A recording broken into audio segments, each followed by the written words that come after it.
تختوں کو چیرا. جب میں اچھا یہ بات کہتا چلوں اپنے جوانوں کے لیے بھی بزرگوں کے لیے, جناب نوح کتنی سخت زندگی جی رہے. جب تختے چیر رہے تھے تو لوگ مذاق اڑانے آتے تھے, کہتے تھے یہ پانی کی بوند نہیں ہے, یہ کشتی کہاں اٹھ چلائے گا. اور بوڑھے بوڑھے لوگ گود میں بچہ لاتے تھے, پتھر لاتے تھے, کہ بوڑھے کو مارو, جب ہم مر جائیں تو اس کی بات نہ سننا, یہ غلط ہے. کسی ایک کے پیچھے پڑ جانا یہ دلیل نہیں کہ وہ غلط ہے. اتنی بری خبیث قوم کی بات طول نہ پکڑ جائے, مگر ایک بات کہنی پڑے گی بیچ میں. جب کشتی تیار ہو گئی, یہ بات میرے موضوع سے الگ ہے مگر کہتا چلو ذرا سا لطف آئے گا کہ ظالم کا حساب پروردگار کب کہاں کیسے کرتے, یہ تو اس کی سمجھ میں نہیں آتا. یہ تو سمجھ کی بات ہے. ان ظالموں نے جناب نوح کو بہت ستایا. میری تاریخ, میں جو اپنے موضوع پہ باقی ہوں, تاریخ آزاداری کہاں سے چلی کیسے چلی ساری پیش کر رہا ہوں. کتاب کے حوالے میں اگر آپ کو چاہیے وہ بھی میں پیش کر دوں. تو کشتی تیار ہو گئی. لکڑی کے لیے ضروری ہے کہ اسے کچھ دن پانی میں رکھا جائے تو وہ ٹیمپر ہو جاتی ہے, پکی پختہ اور مضبوط ہو جاتی ہے. جناب نوح نے کشتی بنا لی. جب بنا کے تیار کی, انہوں نے دیکھا نہ تو یہ پیڑ لگانے سے رکا, ہمارے علاقے پر پریشان کرنا, نہ یہ اسے پاگل کہنا رکا, نہ دیوانہ کہنا رکا, نہ پتھر مارے نہ رکا, تخت چیرنے سے یہ نہیں رکا, کشتی بنانے سے یہ نہیں رکا. یہ تو رکتا ہی نہیں ہے. جو نمائندہ خدا ہوتا ہے نا, کسی کا اڑچن سے رکا نہیں کرتا, وہ اپنے کام کو انجام دیتا رہتا ہے. خدا کے معاملے میں کسی کی بات نہیں سنی جاتی. آخر یہ ہوگا کشتی بن کے تیار ہو گئی. اتنی گھٹیا قوم تھی کہ اس کشتی میں آ کے پیخانہ کرنا شروع کر دیا. دیکھا آپ نے سامنے والا کتنا نقصان دہ ہو سکتا ہے آپ کے عدد میں. کبھی اللہ کی راہ میں کسی کی مخالفت اور رکاوٹ پہ نہیں رکنا چاہیے. نتیجہ یہ ہوگا کہ وہ کشتی بھر گئی جنازت سے. اللہ نے فوراً کھجلی کی بیماری بھیجی, اور ایسی کھجلی تھی جو کسی کو چین نہیں لینے دیتی تھی, بس کھلاتے رہو. ایک شخص غلطی سے اس کشتی میں گر گیا, جیسی باہر نکلا کھجلی ٹھیک ہو گئی. لوگوں نے پوچھا سارا ملک تو کھجلی میں مبتلا ہے, تو کیسے ٹھیک ہوا؟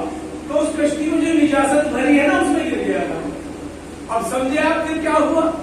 بس ہر ایک نے دوڑ لگا دی, دوڑ پڑا, اور جانے کے بعد کشتی میں کود پڑا. جیسے بھری تھی ویسی خالی کر دی.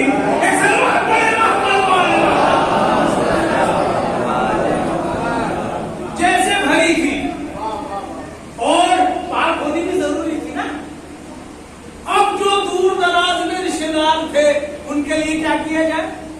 چونکہ بیماری تو پورے دیش میں پھیلی تھی نا, کشتی کو دھوتے تھے, اس کا پانی شیشیوں میں بھر کے بھیجا کرتے تھے. اللہ کا نبی کھڑا ہو کے دیکھتا تھا, تم نے گندگی کی تھی, اللہ کا نظام تم ہی سے پاک کر رہ جائے گی, تم ہی صاف کر کے چھوڑو گے تو پیچھے چلے گی. ایک سلوات پڑے گا.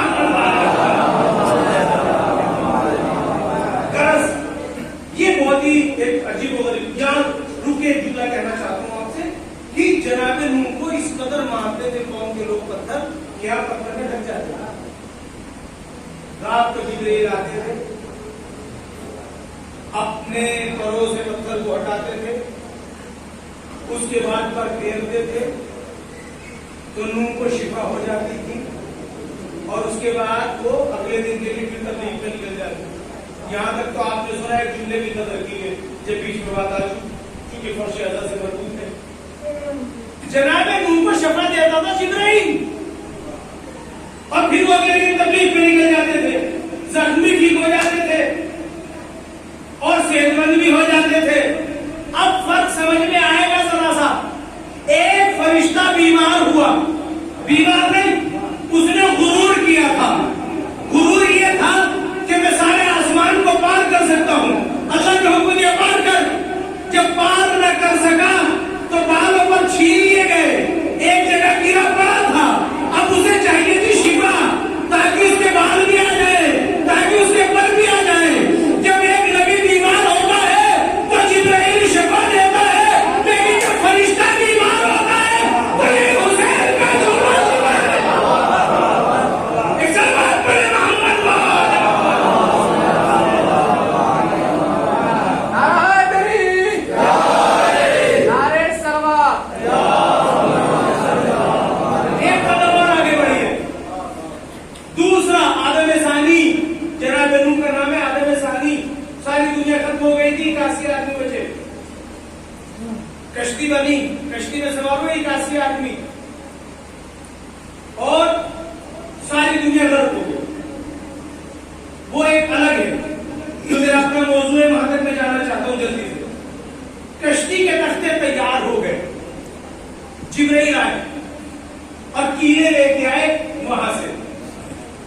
ملا دیا، اللہ نے تو کیلوں کو بھی نہ ملنے دیا، وہ کیلے بھی وہیں سے آئی، لیکن لاسٹ میں جناب جبرائیل 5 کیلے لے کے آئے، 5 خاص کیلے تھے۔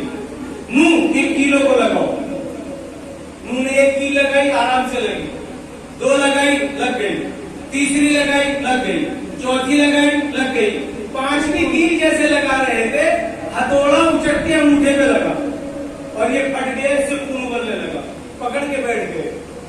ابھی بیٹھے تھے جبرائیل آ گئے، اور جبرائیل نے آگے کہا نوح کیا ہوا؟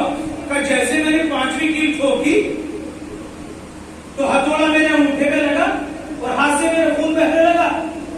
اچھا تمہیں معلوم ہے 5ویں کیل؟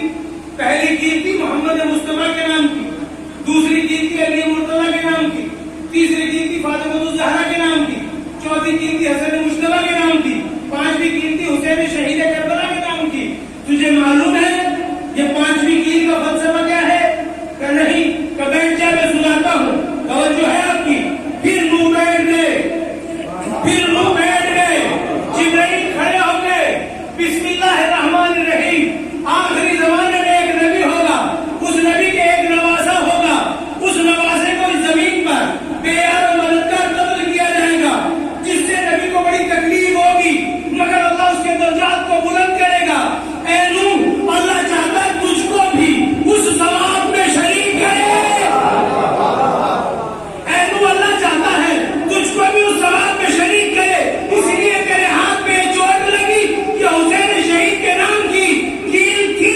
اب میری سمجھ میں بات آ گئی میرے بھائی، ہم مجلس پہلے کیوں کرتے ہیں، بعد میں کوئی کام کیوں کرتے ہیں؟ پہلے مجلس ہوئی، بعد میں کشتی چلی، ثواب پہ محمد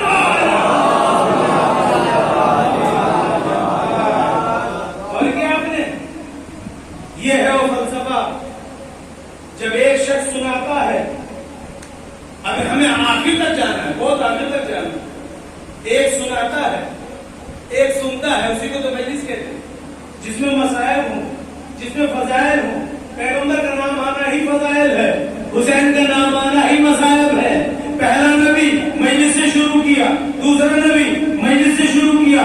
جناب ابراہیم ہے، گھوڑے پہ سوار جا رہے ہیں، زمین کربلا میں پہنچے، گھوڑے کو ٹھوکر لگی، منہ کے بل گر پڑا، جناب ابراہیم کے پیشانی میں چوٹ لگی، گھوڑا بے زبانی میں کلام کرنے لگا، یا نبی اللہ میری کوئی غلطی نہیں ہے۔ فوراً جبرائیل آ گئے، آگے کہنے لگے اے ابراہیم گھوڑے کو کچھ نہ کہنا۔ پھر وہی بات ہوئی، گھوڑے پہ سوار بعد میں ہونا، میں سناتا ہوں تو سن، میں سناتا ہوں تو سن۔ کیا سناتا ہے؟ میں یہ سنانا چاہتا ہوں کہ آخری زمانے میں ایک نبی ہوگا، اس نبی کے ایک بیٹا ہوگا، اس بیٹے کو ذبح کیا جائے گا، جس سے نبی کو بہت تکلیف ہوگی، اس تکلیف پہ اللہ اسے اجر و ثواب دے گا، وہ اسی زمین پہ ہونے والا ہے۔ اے ابراہیم، اللہ کی مرضی یہ ہے اس ثواب میں جو اسے ملے گا تجھ کو بھی شریک کرے، اس لیے مصیبت میں مبتلا کیا ہے۔ ثواب پہ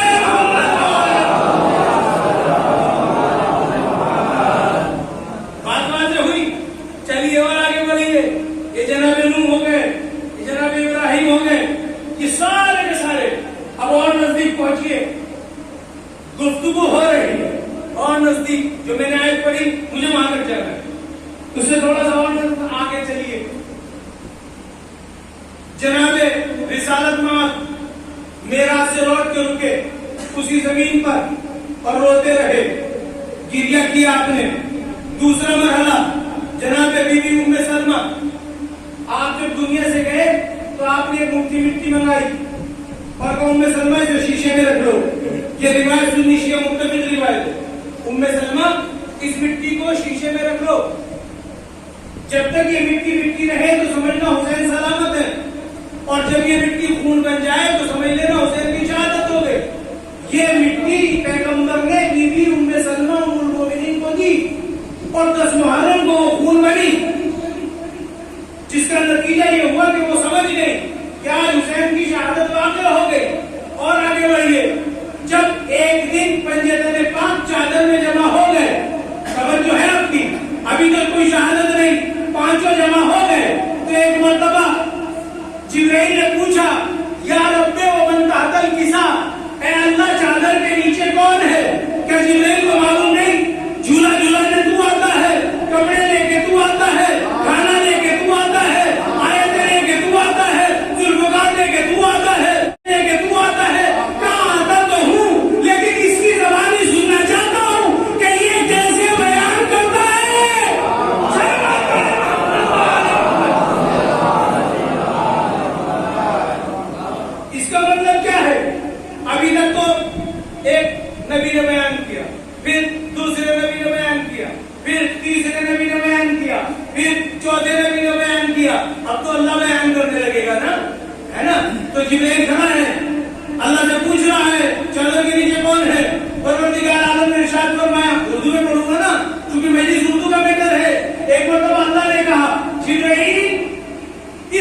اس کی ذمہ دار ہوں.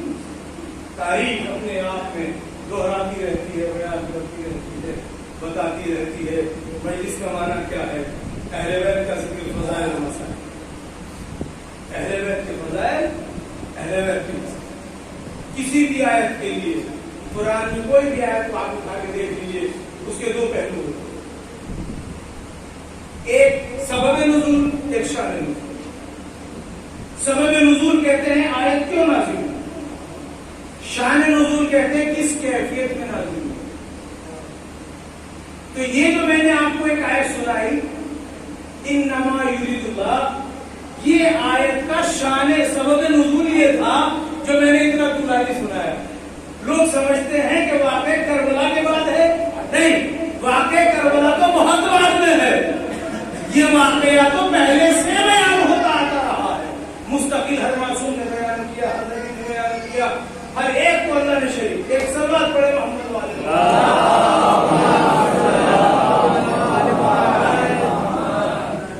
ایک تھوڑا تھوڑا سا آگے ہو جائیے کہ تھوڑا تھوڑا سا ایک ایک آدمی برابر کی جگہ ہو جائے. ایک صلوات پڑھ کے محمد والے.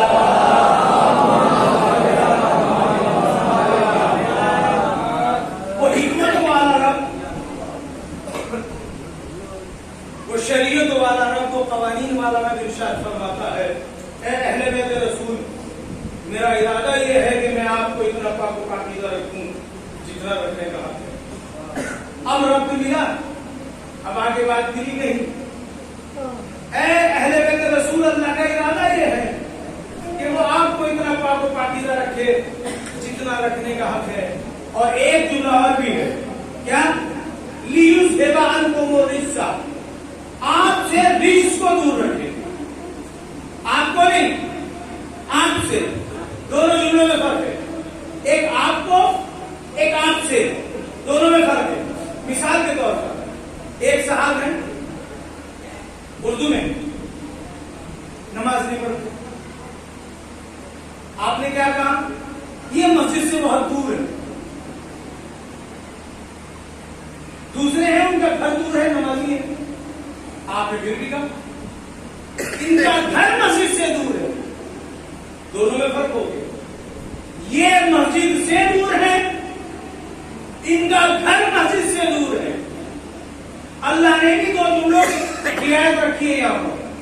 یہ نہیں کہا کہ آپ سے آپ کو، نہ، آپ سے اہل بیت رسول آپ سے دور رکھوں گا. یہ نہیں کہا آپ کو دور رکھوں گا، آپ سے دور رکھوں گا. تو سے اور کو کا فرق سمجھیں گے.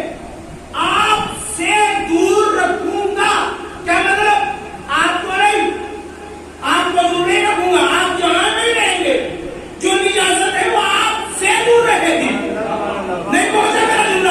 ارے جو آل محمد سے دور ہے وہی وہی کوئی نجاست ہے. ایک سلوات پڑھے محمد والے.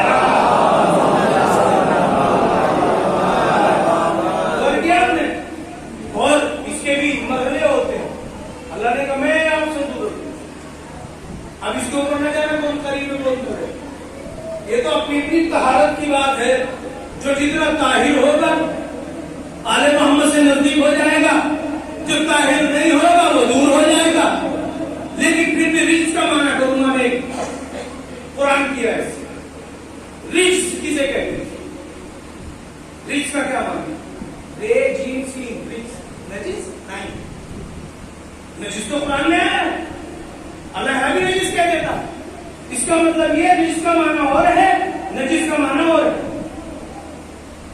علماء نے لکھا، مفسرین نے لکھا، نجس کہتے ہیں ظاہری نجاست کو اور رجس کہتے ہیں باطنی نجاست کو. اتنا فرق ہے دونوں میں. ظاہری میرا ہاتھ نجس ہوا، پانی ڈالا پاک ہو گیا، اسے کہتے ہیں نجس. باطنی دماغ کا نجس ہونا. اگر نہیں سمجھے تو مثال دیتا ہوں.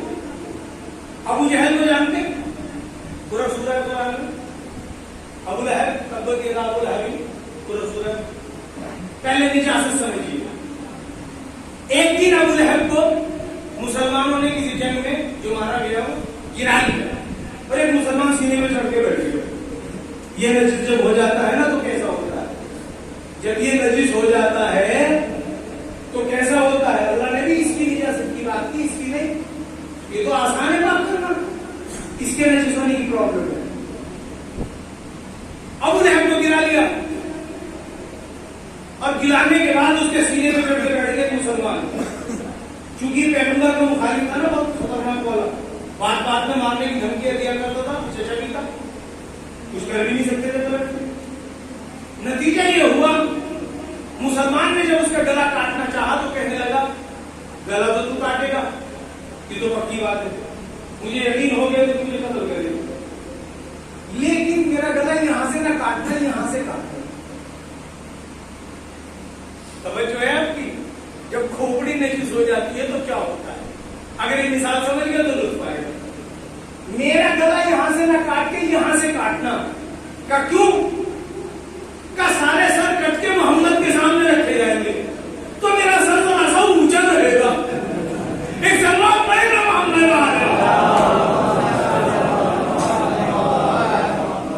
تاکہ میرا سر ذرا سا اونچا رہے. مرنے کو جا رہا ہے مگر یہاں کی اجازت کم نہیں ہو رہی ہے. اس لیے اللہ نے کہا رجس، اس کے دماغ میں نجس نہیں تھا، رجس کہ محمد کے سامنے میرا سر اونچا رہے، محمد کے سامنے میرا سر اونچا رہے، تاکہ محمد یہ جان لے کہ میں قبیلے کا سردار ہوں. اب وہ مسلمان کس بات کا، اگر اس کی بات مان لے، اس نے بھی اس کا سر یہاں سے کاٹا بالکل ملا کے، اور سب سے اور 2 انچ چھوٹا کر دیا. سلام پڑے محمد.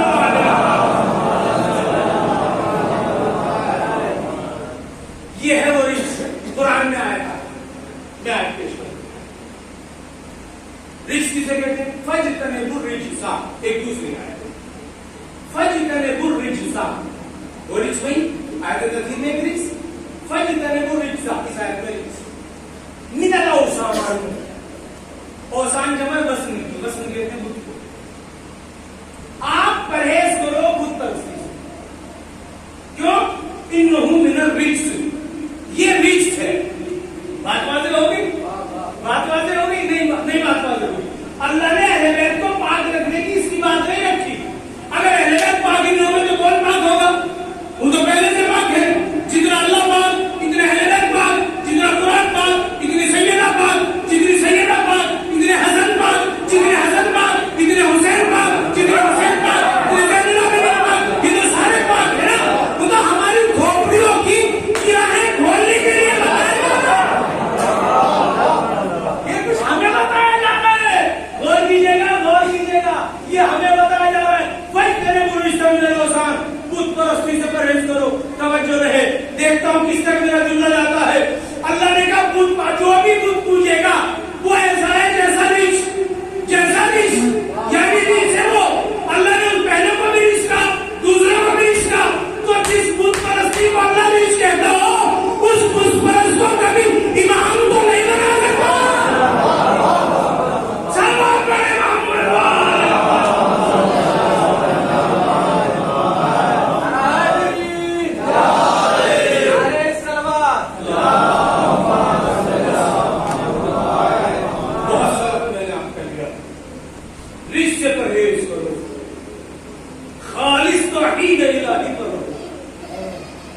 اسی لیے تمام فرقوں کی کتابوں میں لکھا ہوا ہے کہ مکے میں 360 تھے مگر خاندان عبد المطلب کا نہیں تھا. اس خاندان کے پاس بت نہیں. ابھی تو وقت ہے، میں ایک بات عرض کرتا چلوں. یہ بھی ایک طرح سے مقدمہ ہے کل کی گفتگو کے لیے، تاکہ وہ بات روشن ہو سکے، وہ بات واضح ہو سکے. مکے میں ایک زمانہ ایسا آیا ہے کہ 300 سال خانہ کعبہ میں 300 سال ہر خاندان کا ایک ہوتا تھا، ہر قبیلے کا ایک ہوتا تھا. اچھا یہ آئی کہاں سے؟ یہ بھی تو بتاتا چلوں. میرے بچے سوچیں گے کہ زمانے سے آتے ہیں اور ایسی بات کر کے جاتے ہیں جس کی انتہا نہیں ہوتی. اس کی ابتدا تو بتا دی آیا کہاں سے. جناب ادریس، جناب ادریس کہ پہلے کوئی بت پرستی نہیں ہوئی، اس کے بعد شروع ہوئی. یہ بھی ایک تاریخ ہے، بچے میرے نوٹ کر لیں تاکہ یاد رہے، علم میں اضافہ ہو. جناب ادریس کی قوم آپ کو بڑا محبوب رکھتی تھی، بہت محبت کرتی تھی. یہاں رک کے ایک جملہ کہتا چلوں، جب بھی کوئی بری رسم آئے نا اسے نہیں روکتی، پہلے پڑھائی کرو، ورنہ پھر اس کا انجام وہی ہوتا ہے جو خانہ کعبہ بھر گیا تھا 300 سال سے. جناب ادریس کا انتقال ہو گیا، قوم صبر نہیں کر رہی، روتی کی بول گیا، فوراً شیطان آ گیا، اور شیطان نے آنے کے بعد کہا آپ لوگ روتے کیوں؟ کام سے جدائی برداشت نہیں ہونے ہمارے نبی. کہیں کون سی بات ہوئی؟ ایک تصویر بنا لو. بات بڑی اچھی تھی ظاہر میں، لیکن اللہ کا دشمن تھا نا، اس لیے ماننی نہیں چاہیے. پہلے یہ دیکھو کہہ کون رہا ہے. اگر اللہ کا دشمن اچھی بات بھی کہے تو نہ سنو. کیا کہتا ہے؟ تم ایک تصویر بنا لو. بات قوم کی سمجھ میں آ گئی، انہوں نے ایک پینٹنگ بنا لی اپنے نبی کی. جب پینٹنگ بنا لی، اگلی پیڑھی میں ہو گئے 2 بچے، دونوں بچوں میں ہو گئے اختلاف، انہوں نے 2 پینٹنگ بنا لی. آپ سمجھ گئے؟ اس کے بعد پینٹنگ سے وہ مجسم میں پہنچ گئی.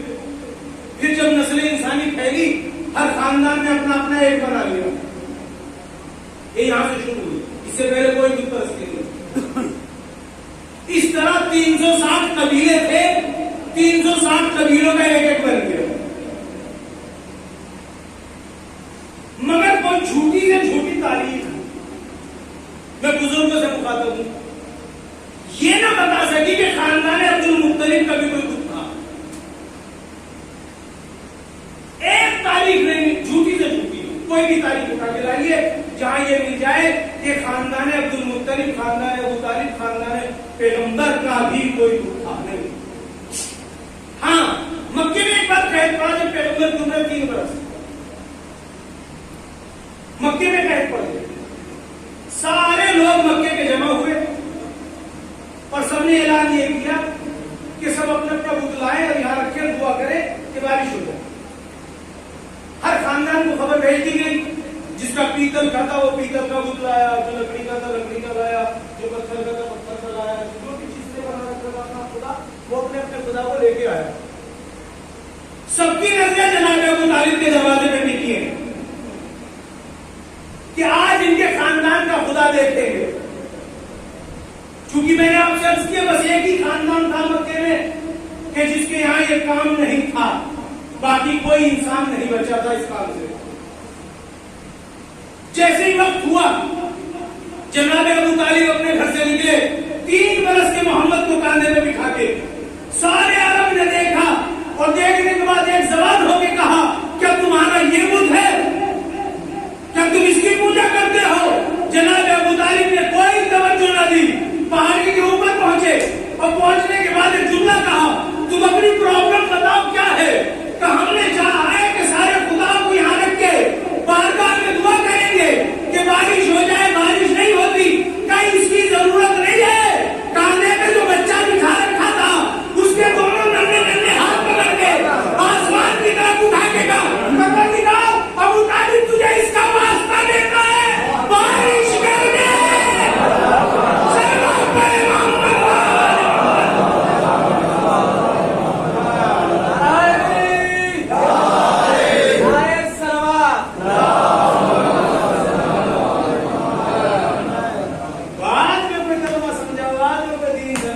نہ معلوم کون سی دنیا میں آپ نے کہ میں نے جملہ کہہ بھی دیا، بڑا قیمتی جملہ. بعد میں کسی کی سمجھ میں کلمہ آیا، لا الہ الا اللہ بعد میں آیا، محمد رسول اللہ بعد میں آیا. کوئی پالنے والا پہلے سے جانتا تھا کس کو وسیلہ بنانا چاہیے، کس کو وسیلہ نہیں بنانا چاہیے. سلام پڑے پہلے سے وسیلہ بنا. تاریخ بتاتی ہے خوب جم کے بارش ہوئی، اتنی بارش ہوئی کہ سبز ہو گیا، پورا مکہ سبز و شاداب ہو.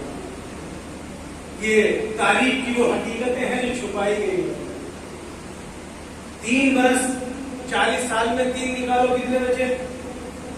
37. میاں کلمہ لوگوں کو 37 برس بعد سمجھ میں آیا وسیلہ ابو طالب کو پہلے ہی سمجھ میں آ گیا تھا. یعنی جو 37 برس بعد والے مسلمان ہیں وہ 37 برس پرانے اسلام کو انگلی اٹھاتے ہیں. ہے نا شرم کی بات؟ ہے نا شرم کی بات؟ تم تو 37 برس بعد اسلام لائے ہو, وہ تو 37 برس پرانا اسلام لیے تھا. کتنا افسوس کیا. یہ تاریخ کی وہ سچائی کا ہے, تاریخ کی وہ حقیقتیں ہیں جو کتب میں لکھی ہوئی ہیں. کیا آپ نے دونوں نے نکال اٹھا کے دعا کی معبود تجھے اس کا واسطہ. کبھی دیکھا کسی نے بچے کا واسطہ دیتے؟ نہیں دیتا کوئی بچے کا. ہاں کوئی بچہ محمد جیسا ہو تو واسطہ کیا جاتا ہے, واسطہ کیا. اس لیے بس بہت سا وقت میں نے آپ کا لیا, مختصر کر کے ساری دنیا کا علم جمع کیا جائے, پھر اسے ایک انسان نے اکٹھا کیا. آل محمد کے دروازے کے نوکر کے برابر نہیں ہو سکتا وہ انسان. تو کیا یہ مجلس علم بنانے کے لیے علم تو ہے میں نہیں کرتا. یہ مجلس اس لیے نہیں ہے کہ علم کتنا کس میں ہے, کون کتنی بات دیتا ہے, کون کتنی بات سمجھتا ہے. یہ مجلس صرف اس لیے ہے کہ سیدہ زہرا آنکھوں کو دیکھ رہے ہیں. کس کی آنکھ نم ہے, کس کی آنکھ نم نہیں. دوستوں یہ تو سوچنے کی بات ہے. اگر کوئی گھر ایک موت, ابھی آپ کی بستی میں ایسا ہوا ہے, ایک موت ہو جائے, بچے سہن جاتے ہیں, ڈر جاتے ہیں, محلے میں خاموشی چھا جائے. جس کا کنبہ قتل ہو گیا, جس کا خاندان قتل ہو گیا. ایک نارمل موت, آدمی موت, خود سے ایک آدمی مر جائے تو پورے محلے کے بچے سہن جاتے ہیں. جس کا خاندان قتل کیا گیا ہو, خون بہایا گیا ہو, کبھی اس بیوی کے دل سے پوچھو نا, اس کے دل سے ایک ہی آواز آتی ہے, میں دیکھتی ہوں میرے حسین پہ کون روتا ہے, کس کی آنکھ میں آنسو. ہاں دوستو عزیزو, بی بی سکینہ کی شہادت کا زمانہ چل رہا ہے, لیکن کربلا سے کوفہ, کوفہ سے شام. تاریخ یہ بتاتی ہے کہ سارے سر نیزے پہ سجا کر کربلا سے کوفہ جا رہے تھے, پھر کوفہ سے شام جا رہے. اب یہ تو نہیں میں بتا سکتا کوفے کا راستہ تھا کہ شام کا. ایک عیسائی عورت جا رہی تھی, بوڑھی تھی, کنیزوں کے ساتھ تھی. اس نے جب نیزے پہ سروں کو دیکھا تو اپنی کنیزوں کو بلایا کہ ذرا تم یہ سب دیکھ رہی ہو؟ کہ ہاں. کہ میں مدینہ گئی تھی, میں نے محمد کو دیکھا. پھر کئی جو چہرے ہیں نا, یہ چہرے محمد سے بہت ملتے ہیں. بیویوں, یا تو یہ لوگ مدینے کے رہنے والے ہیں یا محمد کے رشتے دار ہیں. یہودی عورت کو عیسائی عورت کو رونا آ گیا. ایک ایک سر کو دیکھ کی جاتی تھی, اس کی تو زلفیں بھی محمد جیسی ہے, اس کا تو چہرہ بھی محمد جیسا ہے, یہ تو محمد جیسا خاندان لگتا ہے. ایک مرتبہ جیسے ہی وہ اکبر کے نیزے کے نیچے آئی, اکبر کے نیزے کے نیچے آئی تو کہا دیکھو بیویوں, اس کی آنکھیں بھی محمد جیسی ہے, اس کے لب بھی محمد جیسے ہے, اس کی زلفیں بھی محمد جیسی ہے. ایک مرتبہ نزدیک سے آ کے کہنے لگی بیویوں میں بددعا کرتی ہوں, تم آمین کہنا. کہ کیا بددعا؟ کہ میں بددعا کرنا چاہتی ہوں اس جوان کے مرنے سے پہلے اس کی ماں مر گئی ہو, اس جوان کے مرنے سے پہلے اس کی ماں مر گئی ہو, اس نے دانت نہ دیکھا ہو. ایک مرتبہ وہ اٹھ کے بیٹھی ہوئی لیلا نے ہاتھ اٹھائے, اے یہودی کا آدمی, یہی تو غم کا مقام ہے, یہی تو افسوس کا مقام, یہ میرا ہی محل ہے, یہ میری 18 سال کی کمائی ہے, میں زندہ ہوں, یہ مانا گیا. اور دیکھ یہ میرے ناطے کے ساتھ ساتھ, یہ میرے ناطے کے ساتھ ساتھ چل رہا ہے, یہ دیکھ میں زندہ ہوں. عزیزو دوستو عزیزو, ایک مرتبہ یہ قافلہ زندان میں پہنچا. جب زندان میں پہنچا تو ایک بچی بہت روتی تھی, بچی چپ نہیں ہوتی تھی.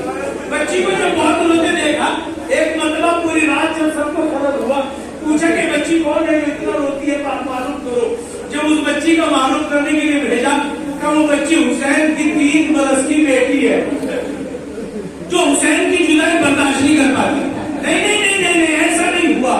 وہ اتنا مانی گئی, اس کو اتنا مارا کہ وہ مرنے کے نزدیک پہنچ چکی. ایسا نہیں تھا.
اهدنا